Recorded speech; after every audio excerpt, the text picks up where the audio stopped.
Thank you so much for joining us today. My name is Ashley White. Currently, I'm the University Archivist at Belmont University, and I have spent my entire life studying the history of Tennessee, and I've been in love with it since I was a child. I grew up on stories of the history of Tennessee. Officially, my family has been here since before statehood, so we're sort of established. My husband's lineage a lot more prestigious than mine, but about 3 years ago, a woman named Sally Lee Nance contacted me because she wanted to write the history of her ancestral home, which was called Lealand. It was just off Granny White Pike.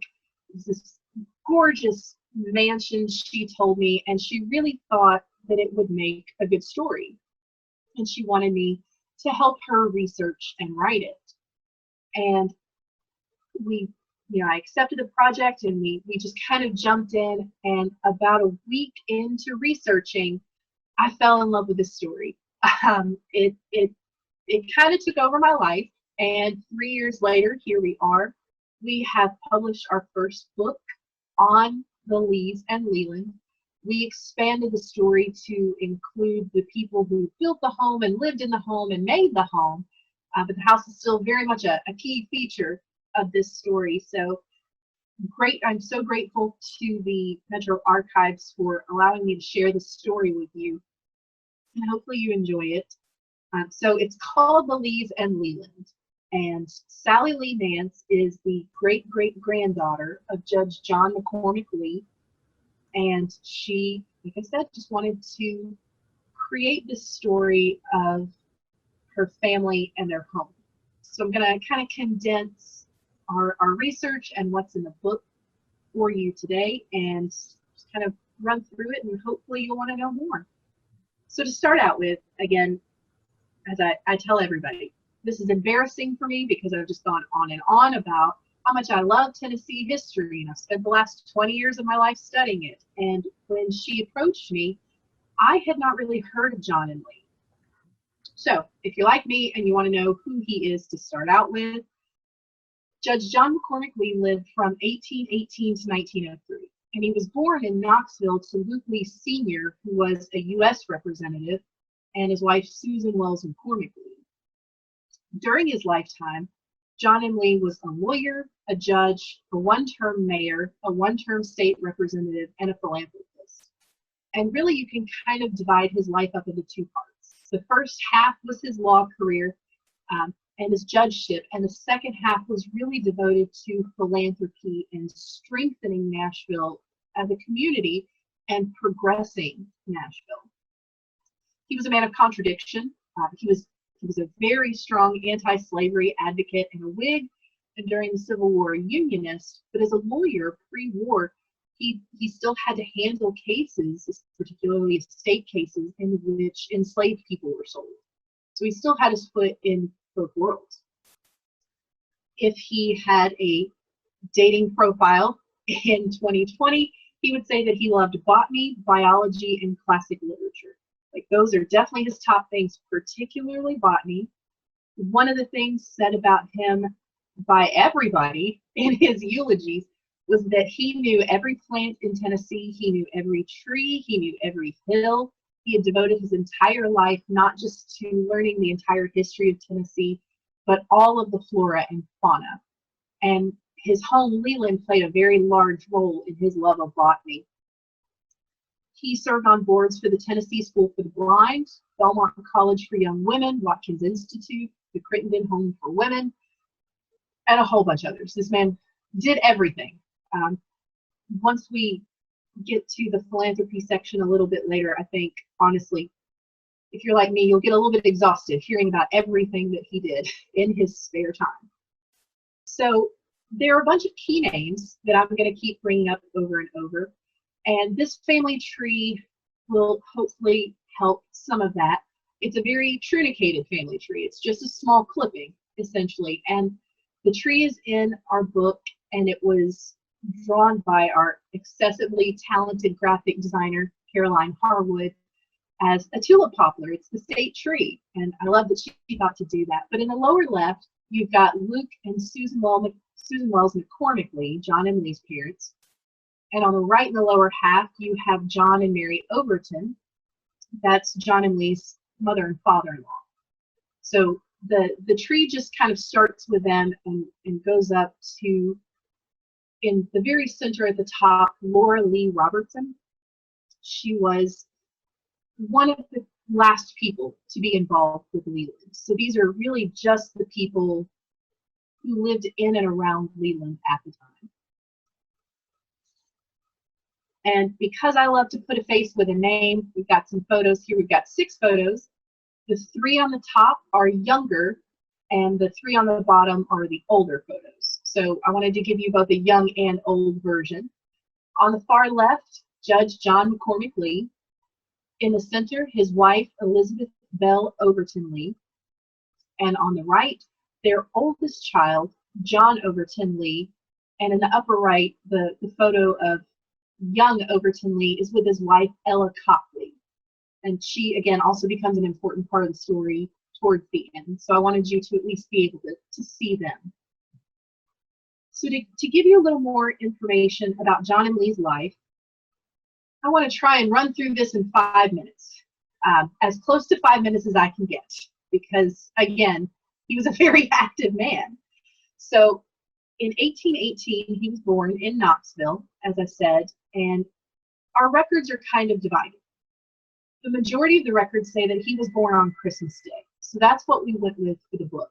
There are several records, though, that list his birthday as December 18th, 1818, which is partly why I chose today for the talk, because it just all fits, and also my co-author, Sally Lee Nance, shares this day as her birthday, so happy birthday to her.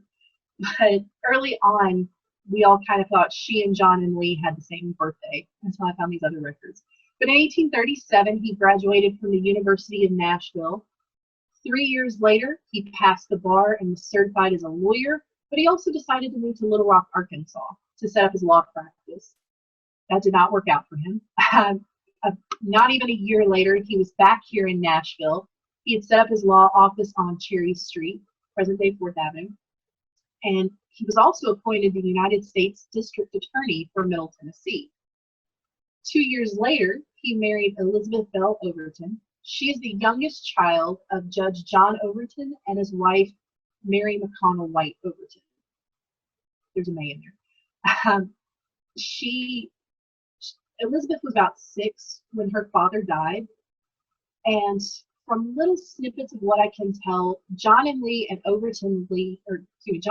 John Overton were friends. They moved in the same circles. There's obviously an age difference between them, but they knew of each other, and they very likely worked together at some point. So I think that's how he married, or how he met Elizabeth. We don't have any documentation to back that up, though. The following year, in 1846, their son John Overton Lee was born. Everybody just calls him Overton, so I'm just going to refer to him as Overton throughout this presentation. In 1847, their second son, Luke Lee, was born. And just as a side note, Luke is a family name and appears at least once, if not 7 or 8 times, every generation. So there are a lot of Luke Lees in this family to keep straight. In 1848, his mother Susan died. In 1851, his father Luke died. And in 1849, his youngest son, last child, Robert Brinkley Lee, was born. And that same year, he was elected mayor of Nashville. And at that time, it was a 1-year term. But it was a very rough 1-year term for him because, I'll probably know this, that was the same year of one of the worst cholera outbreaks in Nashville. So most of John and Lee's term as mayor was spent trying to handle the cholera epidemic and trying to fix things, essentially, during that. If we fast forward to the Civil War, he was, as a Whig and a Unionist, chosen as one of the 9 delegates to formally surrender Nashville to the Union. And I will talk about that a little bit more. Then towards the end of the war, Lealand was actually used as John Bell Hood's headquarters during the Battle of Nashville. Hood writes a letter to another officer and addresses it Lealand near Lee's house, December 15th, I believe it was, 1864. So the troops were encamped there. That same year, his son Luke Lee died of drowning while a student at Bethany College in West Virginia. And at the end of the war, he retired from his law career. Sort of temporarily, he was pressed into service, as I say, as a circuit judge here in Middle Tennessee. And that's really when everybody started referring to him as Judge Lee, which is typically how I refer to him throughout the presentation, Judge Lee. He only did that circuit for about a year and then went back into retirement and really focused the entire rest of his life until his death in 1903 on philanthropy. He was involved in several other businesses, the railroads and the Maxwell House Insurance Company and the Maxwell House Hotel as well, but he really focused on giving away as much money as he could. It really started in 1866 when he purchased this gorgeous home and donated it to the state to create a permanent home for the School for the Blind, which we'll also talk about.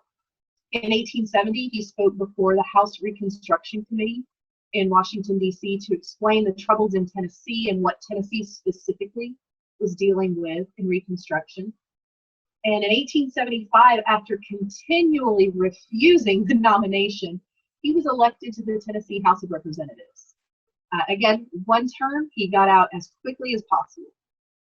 He had been involved with the Tennessee Historical Society for quite a while, and in 1877 was elected the vice president. In 1884, he became the president of the Historical Society. In 1889, Theodore Roosevelt, not yet president, was visiting Nashville to work on his book, Winning the West. And he was looking for some particular sources, and apparently everybody told him, you have to go talk to John M. Lee. He knows everything, about everything. So go talk to John M. Lee. And Roosevelt stopped by Lealand to spend the night and to eat dinner, and ended up crediting John M. Lee specifically in the foreword of his book. But then around that time, things, I feel like, just kind of started to fall apart, essentially. Elizabeth, John M. Lee's wife, died in 1890. 5 years later, their youngest son, Robert, died, leaving only one child, Overton, still alive. In 1899, his grandson and namesake, John M. Lee Jr., died. And then in 1903, John McCormick Lee died in Monteagle. So it was kind of after 1890, everything just kind of happened very fast to the family and kind of hit very hard. So I've been talking about this house. And here you go. Here's a picture. I do want to note there are really 3 different iterations of this house. The very first one that existed was what's called a wood frame summer cottage. And in 1845, when John and Elizabeth married, their wedding gift from Mary White and John Overton Jr. was 800 acres of Travelers Rest land on the west side of the Travelers Rest property. And this little wood frame summer house already existed on the property at that time. They upgraded it to a brick home around the time of the Civil War, and in 1882 built a nice big brick home, but not this one. That home caught fire in 1888, and according to records, the only thing left standing were the walls. So they completely rebuilt. And what you see is the final iteration. It was built from 1888 to 1890, so it took 2 years to build. It was a 35-room, 3-story mansion. Every room in the home was done entirely in a different wood, down to the fireplace mantles. There were about, from what we can tell, about 30 fireplace mantles in the house. Each one was uniquely hand-carved in a different type of wood. The mantles alone cost $5,000. So this was no longer the comfortable summer cottage that the family once had. And to help place it in your mind, we've got an 1898 land plat showing John Overton's land. And the pink and the green lines all show divisions, essentially, that were made over time. And if you look on the outside of those lines, you'll see some names that are probably kind of familiar: Baxter, Morgan, Claiborne, Clark, Maxwell, Blackman, Kirkman, Thompson. And a lot of these people have roads named after them now: Chutes Lane, Thompson Lane, Claiborne Avenue. I think there's also a Claiborne Street downtown. Kirkman was a very popular, powerful name in Nashville here for a long time. And in the very lower section of the map, just to the right of the center, you'll see a thick black box. That's the boundary of the Lee property. That's where Lealand began. And again, it was on the western side. So kind of just going straight into the Battle of Nashville, this was a map that was produced post-war. The copy we have says it was done by an insurance company. Is kind of a giveaway, essentially. It's a very popular map of the Battle of Nashville. And I've focused it specifically so that in the very center you see a black square with John M. Lee. That's where Lealand was, just between Granny White and Franklin Pikes. And this kind of gives you an idea of the movements of the Battle of Nashville. So again, in 1862, John M. Lee and his wife Elizabeth, were actually living in downtown Nashville. They had a home on Vine Street, which is now 7th Avenue, and that was their main property. That was where they lived. They built a house in around 1848, and Lealand was their summer home, and it eventually became their son Overton's home, and that was his main residence. But during the 1860s, again, we just had this little, now brick, summer cottage, and the family really stayed at the Vine Street house. But as Nashville was being occupied by the Union troops and the war was moving significantly closer to home in literally every way, some of the family decided to go out and stay at Lealand. And that included John M. Lee, but he was elected by a group of his peers with 9 other men to formally surrender Nashville to Union General Don Carlos Buell. This was after the fall of Fort Donelson, which was an absolute catastrophe for the Confederacy. And the article I read mentioned specifically that John M. Lee was chosen because of his diplomacy skills. I mean, all the men chosen were Unionists, so it was a pretty easy choice. But they borrowed Philip Linsley's carriage to drive across the Cumberland River into what's now East Nashville to make the formal surrender. And then 2 years later, of course, the war is still going on. Even though Nashville was the first Confederate capital to fall, the war is still happening here, and the Battle of Nashville comes literally to Lealand's front door. Originally, Lieutenant General John Bell Hood was set up at Travelers Rest, and sometime around late afternoon on the 15th, early morning of the 16th, he moved his headquarters actually to Lealand and addresses an executive order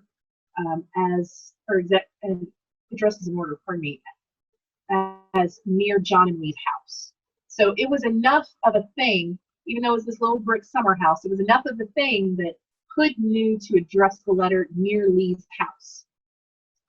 And according to the American Battlefield Trust's website, Confederate General John Bell Hood participated in some of the most brutal and iconic actions of the Civil War, including the breakthrough at Gaines Mills, the fighting at the cornfield at Antietam, and the drive to Snodgrass Hill at Chickamauga.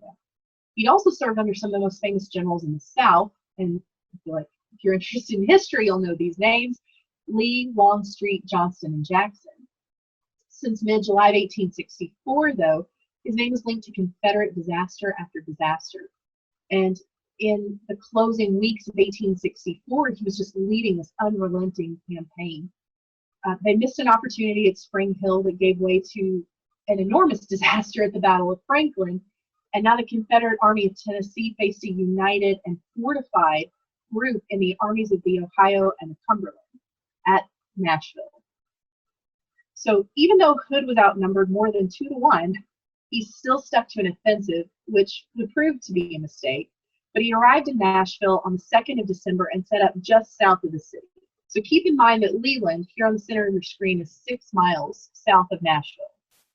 So that kind of gives you an idea of the distance. So Hood was 2 miles south of Nashville on the 2nd of December. And on the 15th, Union Major General George H. Thomas launched an attack on the Confederate line at the Nashville and Chattanooga Railroad, as well as a cluster of redoubts. And a redoubt is a temporary fortification, if you're not familiar, but redoubts 1 through 3 were close together near the modern-day intersections of Woodmont Boulevard and Hillsborough Road, and numbers 4 and 5 were about a mile away.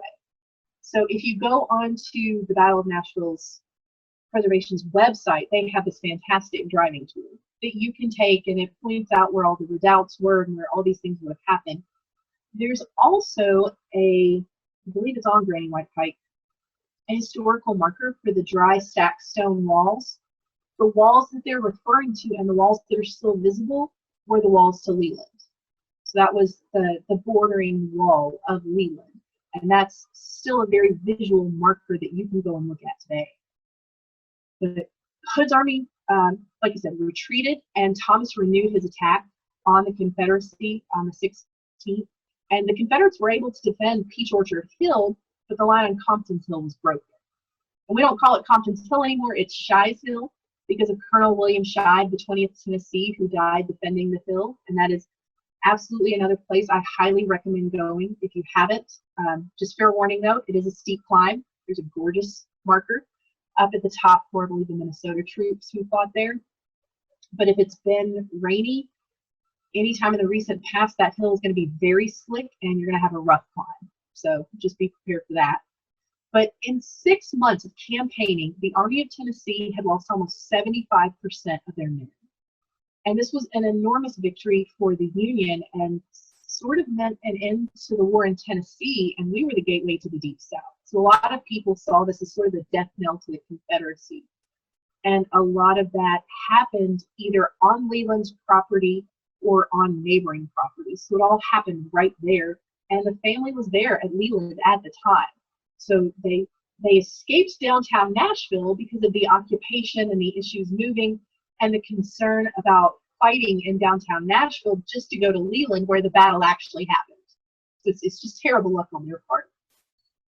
And at the end of the war, Judge Lee officially retired from his law career, but did go into that circuit court judgeship for a year and really seemed to focus his efforts on philanthropy at that point. I kind of feel like, having sort of, in a small sense, lived in his head for the last 3 years, he looked around and saw the suffering and the starvation and the poverty and the hurt that existed in not just Nashville, but the entire South after the Civil War. And he just did not feel like he could just sit by and do nothing about it. You know, he was a man of means, he was a man of position. He had the opportunity to help people, and so he definitely took that up. He apparently was able to talk to Abraham Lincoln about the disenfranchisement of Confederate soldiers and the 13th Amendment and some of these big, huge things that you hear about in history all the time, and John M. Lee's name was never linked to them.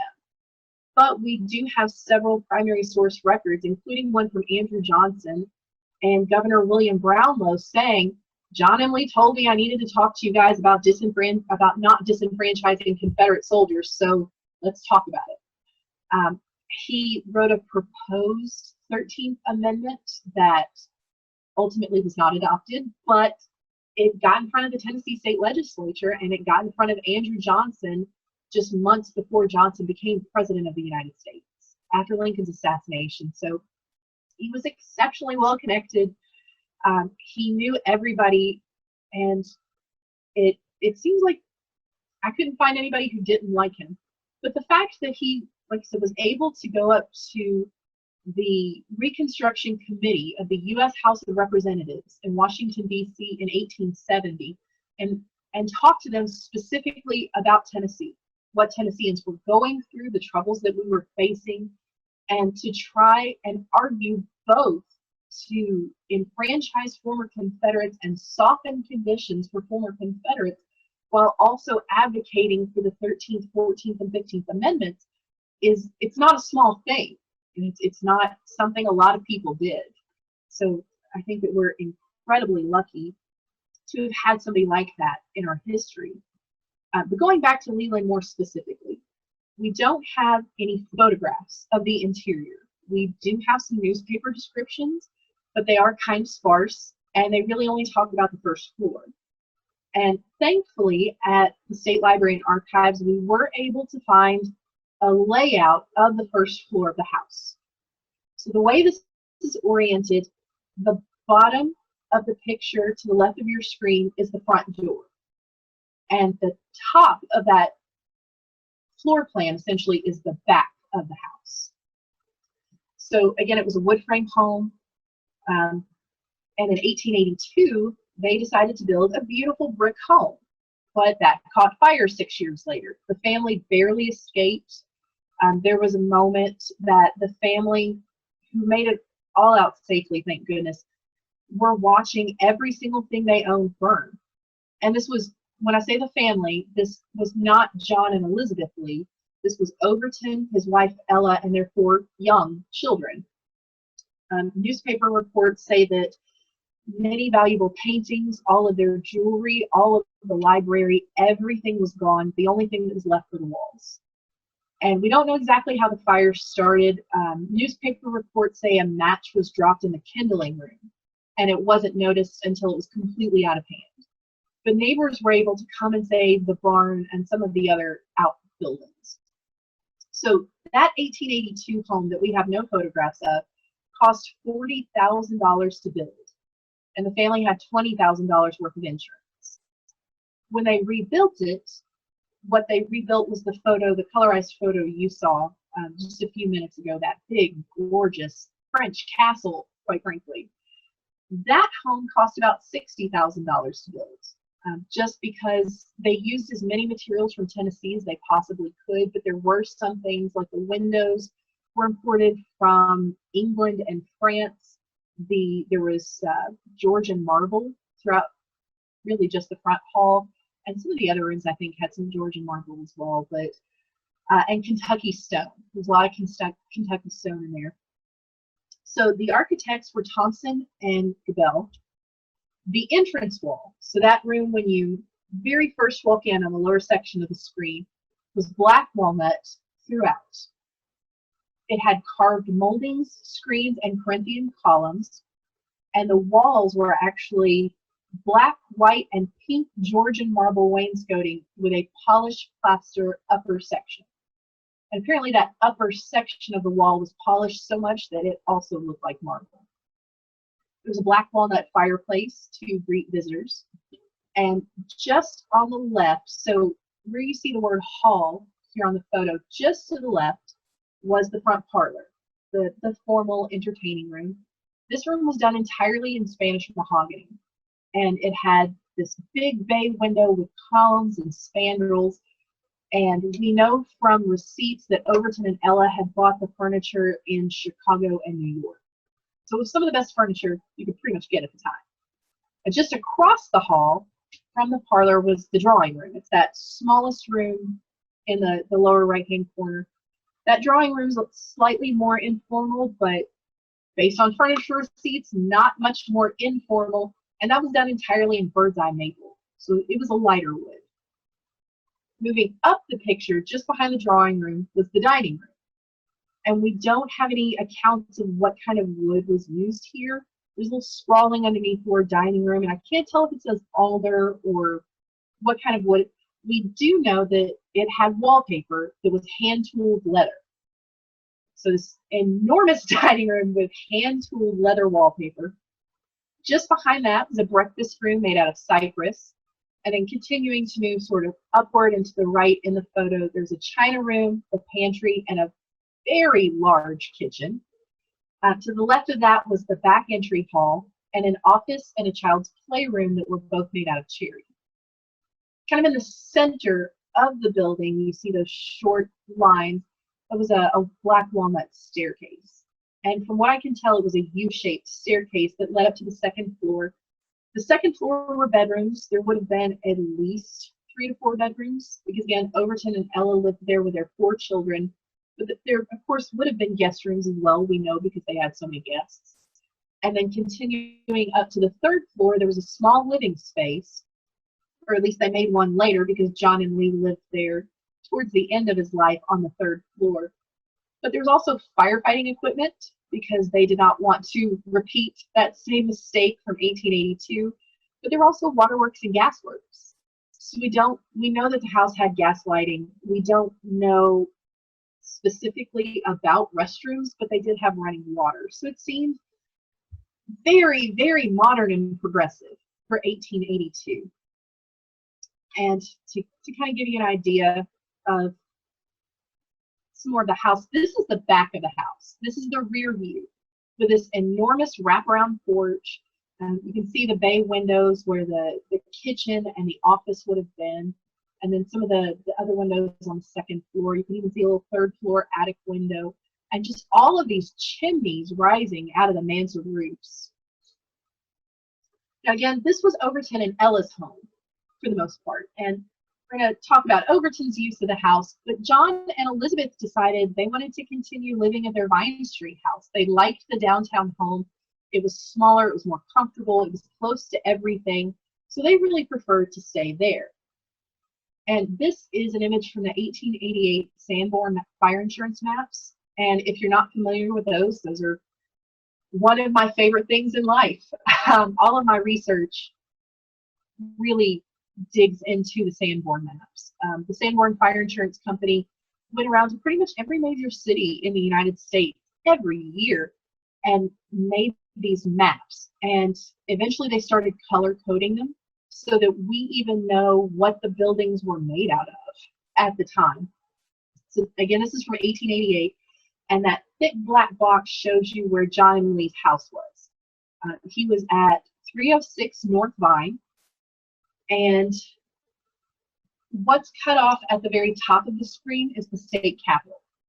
So if you're familiar with downtown Nashville, imagine yourself standing on 7th Avenue with your back to the War Memorial Building. You are standing on John and Lee's house.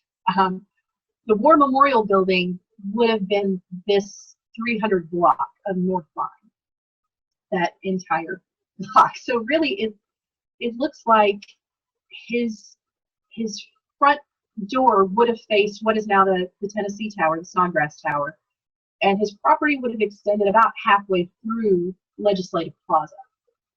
And based on the color coding, we know that this was a brick building with either a slate or tin roof and a wood frame porch. And there was a small wood frame circular building in the back that might have been a well, but I kind of doubt it. I kind of have a feeling it was a gazebo. But then there were also two brick buildings that were connected in the back with a frame partition and a composite roof. And those could have been stables, we're not sure. The one thing that the Sanborn maps don't tell us is what use some of these buildings had. So we're not sure about that. But another thing I want to point out again, the state capitol would have been just to the top of the screen, essentially, where it's cut off. And again, John and Elizabeth Lee began building this house in 1846. They saw the Capitol being built. They saw, once it was completed, they saw the tower every day from their upstairs window. They were that close to the state capitol. But if you look in the lower left-hand corner in this enormous property, it says the Polk Mansion, and it's even got President Polk's tomb. John M. Lee and Sarah Childers Polk were very good friends. He was a pallbearer at her funeral. I think he represented her legally for a short period of time, but there towards the end of Sarah Childers Polk's life, he visited her on at least a weekly basis. And one of my favorite stories going back to the 1862 surrender of Nashville, he went to Sarah Childers Polk. John M. Lee went to Sarah Polk and said, essentially, hey, I'm going to go surrender Nashville to the Union. Should I pass on a message? And Sarah Childers Polk said, tell the general I'm at home. And that was it. That's all she needed to say.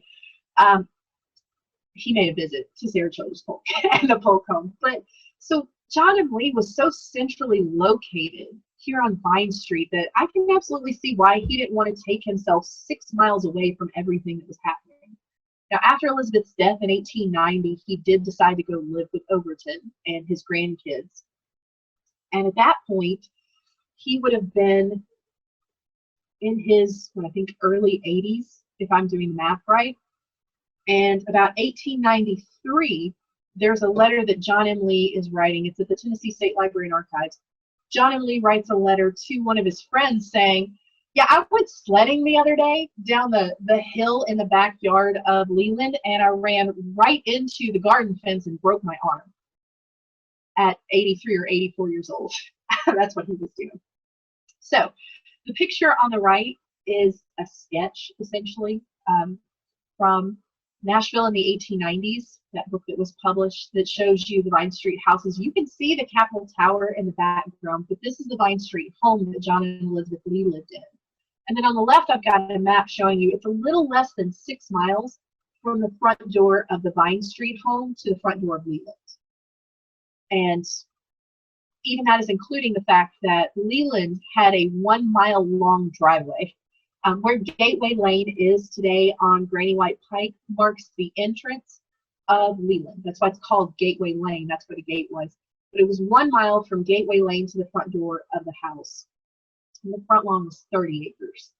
So this was, again, not a small property. I keep reinforcing that. But again, this was really Overton's home.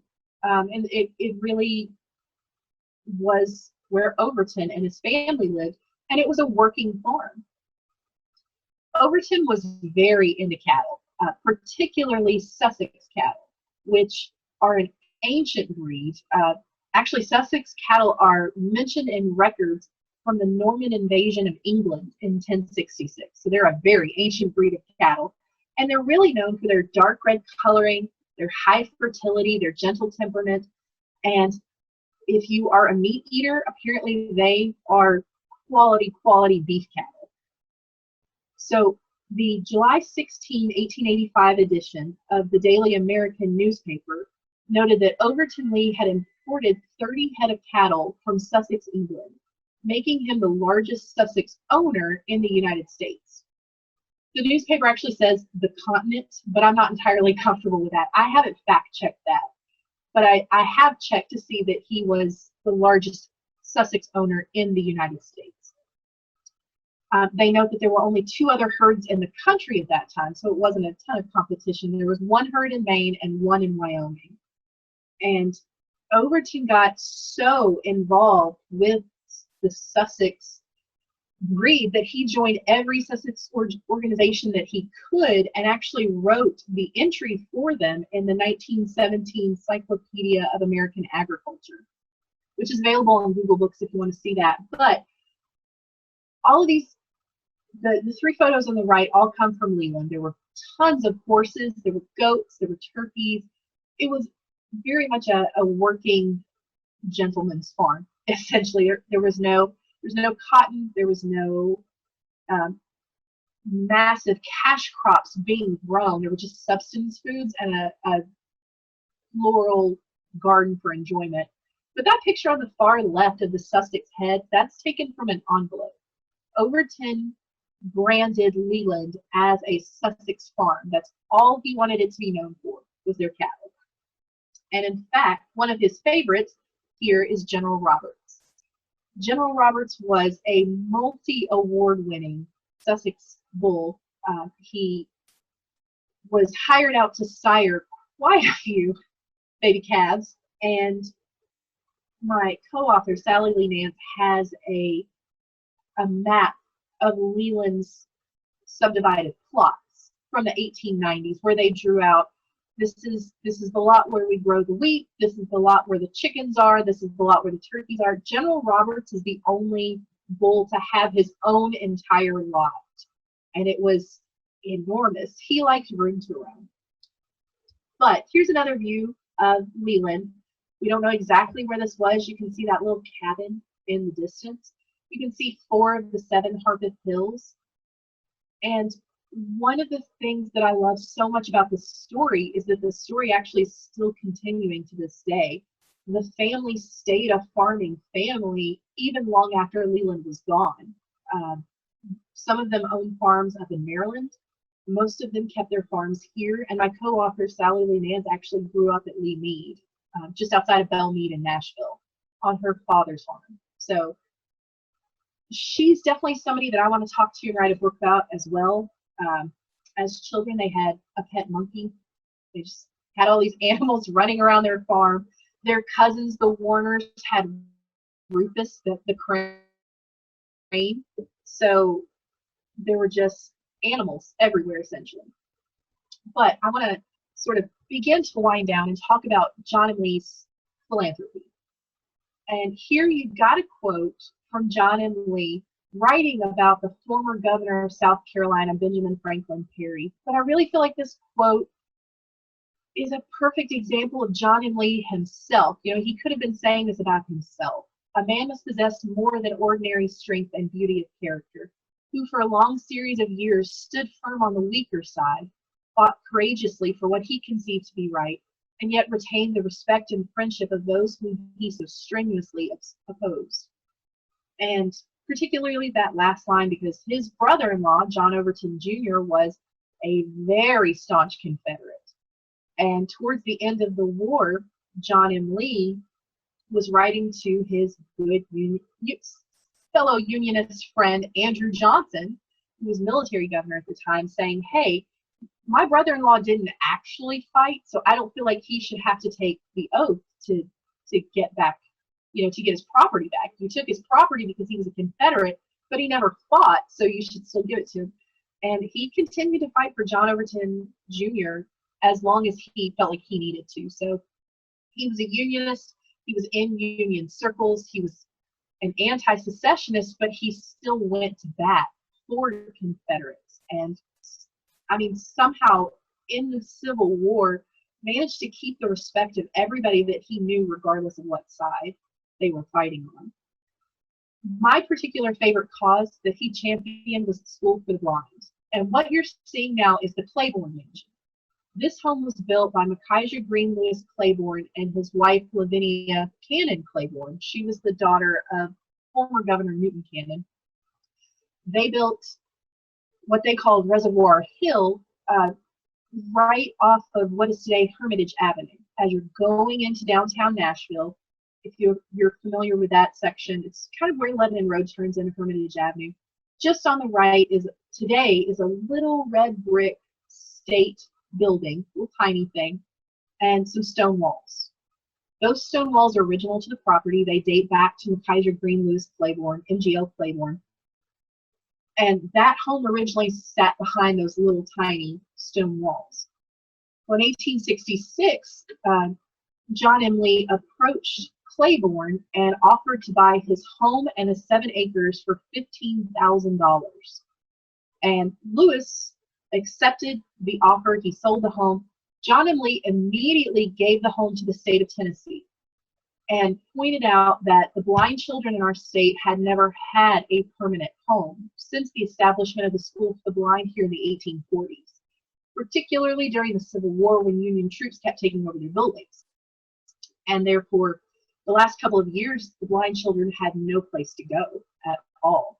So John M. Lee wanted them to have this permanent place, so he bought the largest house that he could find. It was a 4-story mansion. No record of how many rooms. We do have a complete description of every room on every floor of the house based on the newspapers. But John M. Lee didn't stop there. Once he donated the property, he also pushed the state to donate an additional $15,000 to create a different type of roof line, essentially. He wanted to add 2 wings and a tower. So he pushed the state into expanding the building so that it could hold more students and be more useful and hold more classrooms. And then he stayed on the board of the School for the Blind for the next 30 years. So the School for the Blind stayed at this property on Hermitage Avenue until, I want to say, the mid-1950s, when they moved out to Clover Bottom, where their current campus is now. So anybody that's familiar with Nashville in the 1940s and 50s will very likely remember this house. There was a separate structure for blind African American students, and Lee actually pushed to get money for them as well so that they could hire more and better teachers for that school in particular. Another cause very dear to my heart is the Tennessee Historical Society, which he joined in the early 1870s. He was elected vice president in 1877, and after the death of it was J.G.M. Ramsey, in 1884, he was elected to the presidency, and he held that post until his death.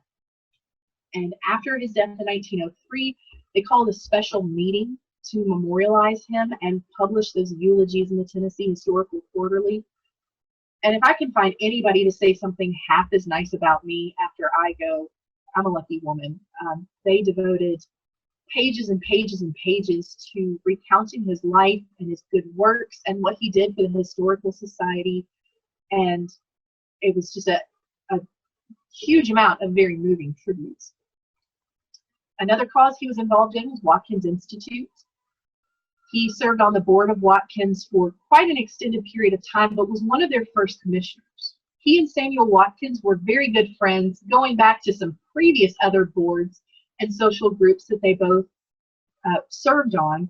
And in 1880, when Samuel Watkins died, he left $100,000 and a large property on the corner of Church and 6th Avenue to the state in order to create Watkins Institute, which was meant to be a free college that offered education to the working poor and the middle class in Nashville. You know, it was free of charge. They offered night classes. I've read in one source where they also offered childcare, but I haven't been able to back that up. I just think it's super cool. And it kind of goes along with who Samuel Watkins was. John M. Lee was Samuel Watkins' executor to his estate, but he was also named the first commissioner of Watkins Institute, and he stayed on that board again until his death in 1903. Another, I think, perfect tie between the past and the present is that Nashville originally had a public library that burned, and in 1885, John M. Lee approached a gentleman named M.H. Howard with the idea to create a new public library because ours had burned. We didn't have one. We needed one. Howard donated $15,000. John M. Lee and 6 other men then wrote to Andrew Carnegie and said, "We need a public library. Would you help us?" And Carnegie responded by sending $100,000 to Nashville for the creation of a free public library, provided the city would make an annual appropriation of $11,000. Of course, that was accepted, and the beginning of the Nashville Public Library was at the Watkins Building. That was our first public library. And of course, now they're on Church Street and one of my favorite buildings in the city. So he was involved in so many things, though. I tried to make an exhaustive list and got really tired of it really quickly, so here's a short list.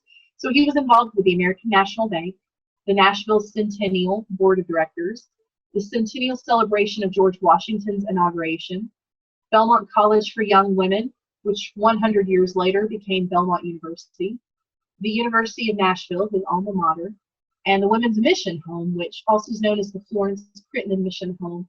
And again, if you're familiar with Nashville in the 20th century, my family always just called it the Crittenden Home for Unwed Mothers.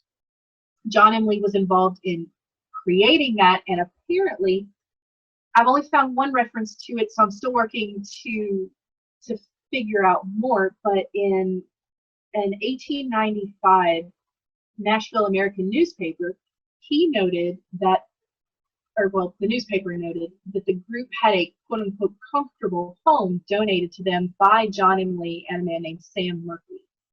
So I just kind of believe that story because we've already seen examples where he's purchased homes and donated them to social groups in other instances, so this wouldn't surprise me at all. But then as the 19th century began to close, again, the family just suffered setback after setback after setback. In 1890, John M. Lee's wife of 45 years, Elizabeth Lee, died. In 1895, their youngest son, Robert. In 1899, their grandson, John M. Lee Jr., died. Of course, in 1903, John M. Lee died, Judge Lee died. Once he died, he left legal ownership of the property to his only surviving son, Overton. Overton died in 1912, leaving control of the property to Ella. His wife, she immediately sold the Sussex herd, locked up the house, and left. She was the last Lee family member to live there. There was a caretaker living in the home, as well as two of the former servants, Walter and Minnie. They stay on the property. And I do kind of want to take a second to note, just because of the time period, I feel like the terms can get confusing. Walter and Minnie were never enslaved at Lealand. They were hired paid staff who came in after emancipation. We do have some records that indicated that there were enslaved people at the Vine Street home, but I haven't found any names. I haven't found any information, just brief references to it. But Lealand had no enslaved people on the property, as far as we can tell, at any point. So in 1935, Ella Copley passed. She left the property to her oldest surviving child, Laura Lee Robertson. And, you know, this is a very familiar story to anywhere, quite frankly. It's not just to Nashville, but to everywhere. When a home is not fully lived in and kept up, it sort of dies. And you can see that. This is a 1911 photo that I've colorized. The photo comes from Mrs. James Caldwell's historical and beautiful country homes near Nashville, Tennessee. And I colorized it specifically so that you could see some more detail, not just because it's super pretty, but you can see the vines growing up on the side of the house. And in the center, just under the roof line, some of the cut stonework has fallen away, exposing the brick. The house was starting to fall into disrepair. And by the time Laura Lee Robertson inherited the home, no large family had lived there and done continuous maintenance for 20 years. You know, the caretaker was kind of in and out. Walter and Minnie were very elderly at this point, very advanced in age, so they weren't doing any roofing whatsoever, nor should they have been. So the house was just kind of sitting and falling, quite frankly. And Laura assessed what might be done, basically, and decided that what she wanted to do was to sell the house to developers and develop the land into this community that exists there now. So we've got an ad from the May 17th, 1939 Tennessean, and there was an article noting that the house would be destroyed because of its disrepair. But there were also ads from the Sloan Wrecking Company literally daily for several months, noting that the house would be dismantled piece by piece. You could come and take whatever it was that you could haul away. You know, they note the different kinds of woods used in the house, handsome stone entrance and steps. We don't have any records as to who got what. You know, there's no receipts, there's no purchase records. I don't even know if they were, I assume that you would pay for whatever you took. I don't think it was exactly this open house where you could just rip out this fireplace mantle and head on home. So I assume they were charging for things. We have no records with one exception. We do know that the old Satsuma restaurant that used to sit on Union Street, which is now 417 Union Restaurant, took the dining room paneling. And I don't think they took the leather wallpaper, but just the paneling.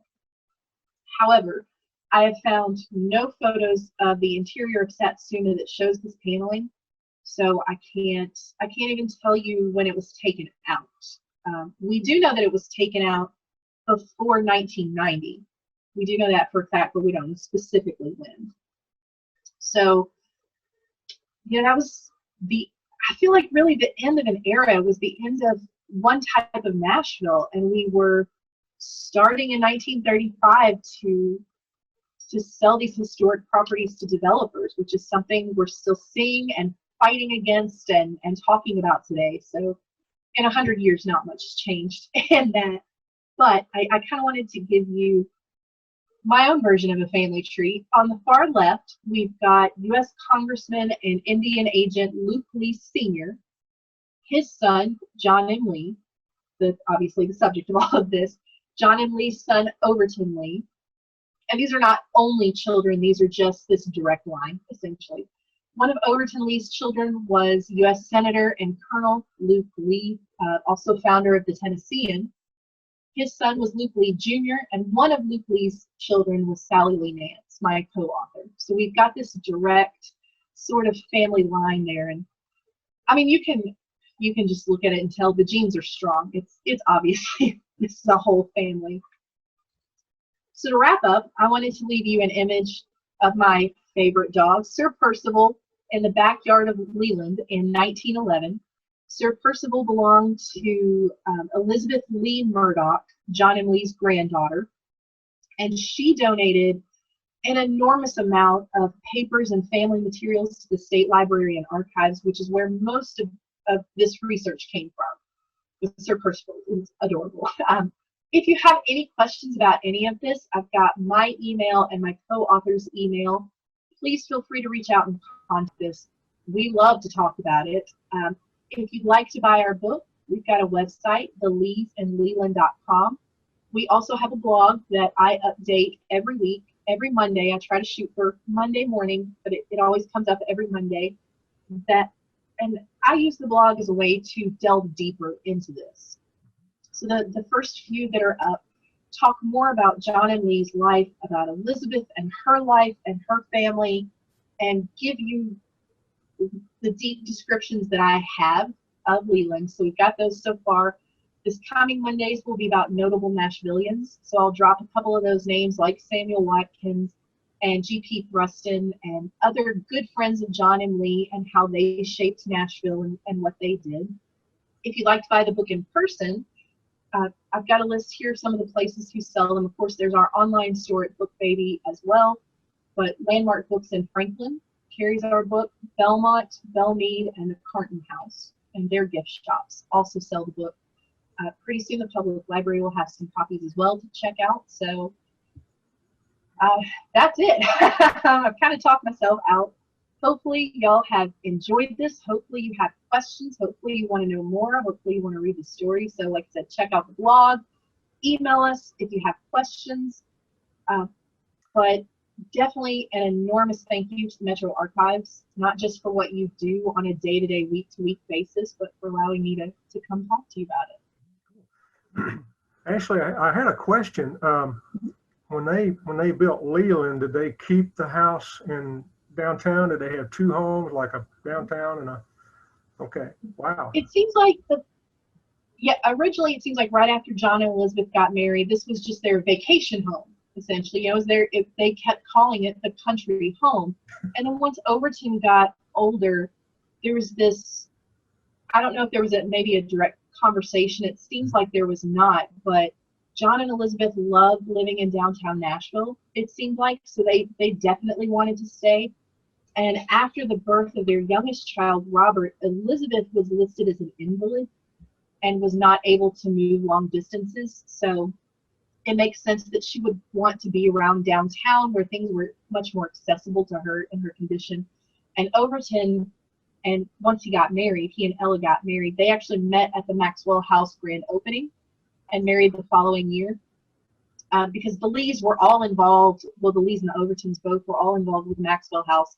So that's where Overton met Ella. They married the next year and set up house at Lealand. And then after Elizabeth's death, of course, John was, again, in his 80s.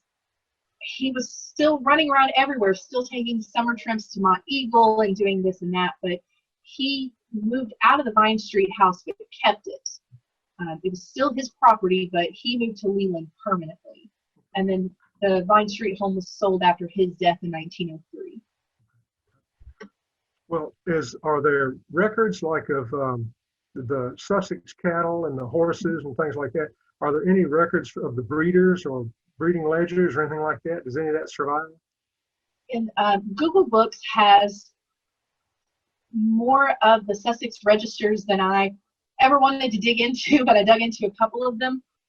And they do. Overton is mentioned every couple of pages. He was a very active breeder. And again, General Roberts was the sire for most of those. But those Sussex registers note the sire and the I don't know what the word for the female cow is in the situation, but the calf, how much the calf weighed, when it was born. They have all of those records for all of the cattle, any sales. The newspapers also note a lot of Overton's sales of Sussex cattle, who they were from, how much they cost, whether the cow had won any prizes, and sometimes notes births. but not very often. The Sussex Register was good for that. Okay. Well, now, John Lee was, I mean, right there in the Civil War, the Battle of Nashville. Did he ever talk about it? Did he ever write about his experiences during that, or did he just try to forget all that? And If he did, they don't survive. We do have two journals, I'm going to use air quotes for journals, that are held in a private collection by a family member. I've digitized those, so we've got a backup. They're in fantastic condition. They're 1866 to 1867. They're in great condition, but it was more of lots of receipts. When he would write out a receipt to somebody, as well as poems he liked. He would clip newspaper articles and glue them in. So there weren't a lot of farm records there. And there is a story in Mrs. Caldwell's book that I mentioned, the Country Home book. And I haven't been able to find a source anywhere else. She is the only source for this, but there is a story that during the war, when Hood was there, Hood wanted a glass of water. And one of the, I mean, this is that there was an enslaved person there. And again, we don't have any records of that. But anyway, Hood asked somebody for some water. And the man responded with, if you want water that bad, you're going to have to get it yourself because they're shooting at us right now. And I'm just not going to do that. And John M. Lee responded by saying that he would take the pitcher of water to Hood. So if that story is to be believed, John M. Lee risked whizzing bullets by his head just to bring General Hood some water. And that's the closest thing we have, unfortunately. No other primary sources about John M. Lee being involved in the Battle of Lealand. Are the Lees buried at Mount Olivet, or do they have a private cemetery? Or No, they're pretty much all at Mount Olivet. Sally Lee Nance's husband, Edmund Nance, is also there. And the family pretty much, well, it's really just John M. Lee and his descendants. Luke Lee, his father, died at Fort Leavenworth as an Indian agent in 1851. He was originally buried there and then later moved to another cemetery in Kansas. And John M. Lee's mother, Susan, died at the family home in Hamilton County, and she's buried down there. Oh, okay. And there's still a family home that's down there. So really, John and Lee, his wife, their kids, grandkids, great-grandkids, everybody else is buried in Mount Olivet. Okay. Beautiful, beautiful tombs. And of course, probably my last question, but did the last owner of the house was there any consideration about giving the house to the state or to the city, or they just want to outright sell and move on, or what? As far as we could tell, they just wanted to outright sell and move on. And I let out some frustration in the book about that. I kind of waxed romantic about that. You know, why? I just kind of pushed the question, why didn't Laura donate it to the Historical Society so that they'd have a permanent meeting place? You know, why didn't she donate it to the state? She just didn't. Ultimately, she was just, I think the developers approached her with an offer that was probably too good to be refused at that point. So I kind of think that's what happened. Again, you know, she didn't write down anywhere why she made the decision that she made. She just apparently was approached and signed on the dotted line. Well, is there anything left of the house, like a wall or a foundation or anything like that? Is it all gone? The stone walls that mark the property are still there. Like I said, where that state historical marker about dry stack stone walls. And there was an outbuilding, again, that I believe very likely was a stable that survived and has been converted into a very comfortable home now for a doctor and his wife. Cool. So one of the outbuildings is still standing. We know that they, based on an odd map that doesn't list anything, just has little blocks for the house. There would have been 4 or 5 different outbuildings, fairly close to the house, which I think were barns. And one of those has been converted into a house now, and that's it.